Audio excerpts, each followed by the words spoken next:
Here's a short Beanie and Friends story on the needlework mystery.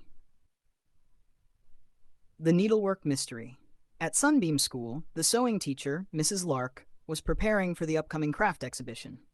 She had given her students different pieces of needlework to complete, beautiful patterns stitched carefully on cloth. But one Monday morning, a loud gasp echoed through the sewing room.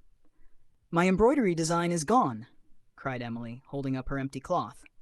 Soon, other students noticed strange snips and missing stitches in their work too. Mrs. Lark was baffled. Someone must be tampering with the needlework. But who would do such a thing? Beanie and his friends, Cardi, Josh, and Mallow, stepped forward. "We'll help solve this mystery," Beanie said with determination. The four friends inspected the sewing room. The missing threads were always red, blue, and yellow. On the floor, Cardi spotted tiny shreds of yarn leading toward the open window. "Look," she whispered. The trail continued outside to the garden shed. Inside the shed, they found the culprit. Not a student, but a magpie bird.